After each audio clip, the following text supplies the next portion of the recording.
सलमान निजामी साहब, देखिए अभी मैं आईबी के चीफ जो दुलत साहब जो अटल बिहारी वाजपेयी जी के एडवाइजर भी थे, उनका स्टेटमेंट देख रहा था। उन्होंने साफ ये कहा है कि 1989 में रुबिया सईद को जब रिलीज किया गया और एक शर्त रखी गई कि 4 आतंकवादियों को हम रिलीज करेंगे और उसके बाद ही आग लग गई कश्मीर में। और उसकी जद में जो है कश्मीरी पंडित भी आया, कश्मीरी मुसलमान भी आया, 250 कश्मीरी पंडित मरा और 1500 के करीब जो है कश्मीरी मुसलमान सिख मरा। आप कह रहे हैं कि कश्मीरी पंडितों को डायरेक्टली टारगेट नहीं किया गया था उनके मजहब की वजह से? देखिए मजहब, एक सेकंड, मैं कह रहा हूं आप इसको अलग रंग देने की कोशिश कर रहे हैं। आया, मैं कह रहा हूं आतंकवाद पे चर्चा। कश्मीरी पंडितों को पंडित होने की वजह से टारगेट नहीं किया गया, मुसलमानों का भी कत्ल हुआ ना, सिखों का भी कत्ल हुआ उसके साथ साथ।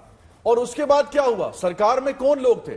जिम्मेदारी किसकी थी? अभी मुझे बताइए 1947 में, मैंने किसी के बीच में नहीं बोला, ठीक है बीच में मत बोलिए। 1947 के कैंप कहां पर है निजामी साहब, बताइएगा, हम लोग भी चलेंगे साथ आप में। हिस्ट्री अगर हम देखें 1947 में जब पाकिस्तानी निजामी, आपने मेरा सवाल सुना? आप कह रहे हैं कि उनको भी टारगेट किया गया, अगर उनका एक्सोडस कराया गया, कहां पर है उनके कैंप? चलिए मेरे साथ। किनके?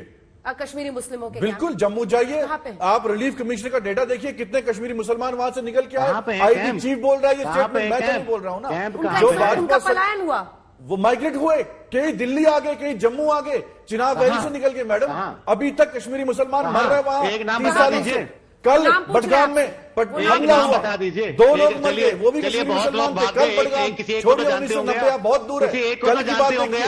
जिम्मेदारी सरकार पे आती है कि आपने क्यों 2 महीने के बाद जब राजीव गांधी जी ने पार्लियामेंट का घेराव किया, उसके बाद फौज भेजी। आपने 1947 में देखा किस तरीके से पाकिस्तान के कबायली आए थे, हमने एक दिन में फौज भेजी थी नेहरू जी ने। आपने क्यों नहीं उनको बचाने का काम किया? आपने ऐसे छोड़ दिया।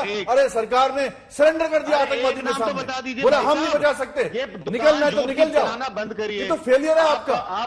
कौन सी ऐसी सरकार लोगों को छोड़ देती है कि भाई कश्मीर में आतंकवादी हैं, आप मुकाबला नहीं करेंगे, आप कहेंगे कि भाई निकलना है तो निकल जाओ, हम रेंजो शाह साहब, एक नाम ये देखिए, झूठ की दुकान हर बार, क्योंकि इनको प्रयास करना है कि किस तरह जब बोला नंबर की बात करी जाए, नंबर की बात करी जाए, तो मैं 1990 के नंबर क्यों काउंट करूं? क्योंकि आपका एजेंडा ये है कि आपको मोबिलाइज करना चाहते हैं। हम तो चाहते हैं चाहे कश्मीरी पंडित हो, मुसलमान हो, तब भी हम साथ रहना चाहते थे। रायना साहब एक साथ आवाज नहीं आएगी, इनको बात पूरी करने दीजिए, मैं आपके पास। आपने 370 हटाया, आपने कहा 2 महीने के बाद देखेंगे आतंकवाद वहां खत्म होगा।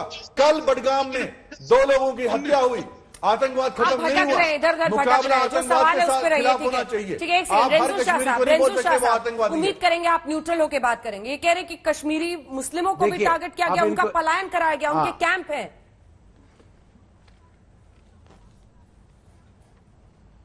देखिए मैं आपको ये बताऊं कि अभी जो एक पैनलिस्ट बोल रहे थे, उसको बहुत भरोसा है उमर अब्दुल्ला की बात पर कि तमाम मुसलमानों ने कश्मीरी पंडितों को निकाला।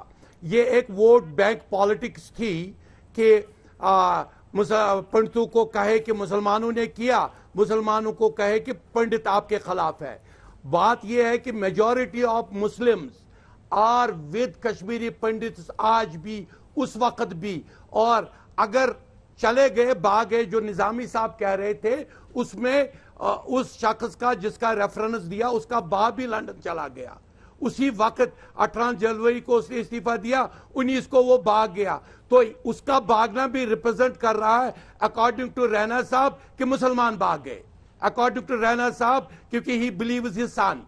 अगर उसके बेटे पे उसको यकीन है कि तमाम मुसलमान कातिल है, तमाम मुसलमान रैपिस्ट है, तो फिर ये भी यकीन करे कि उसका बाप तो भाग गया। उसी ब्लॉक की बात करते हैं, आप उनका नाम नहीं लेते हैं, नाम नहीं लेते हैं रेंजो शाह साहब। आप उनका बातें उनके बारे में सारी बोलते हैं, नाम नहीं लेते हैं बस।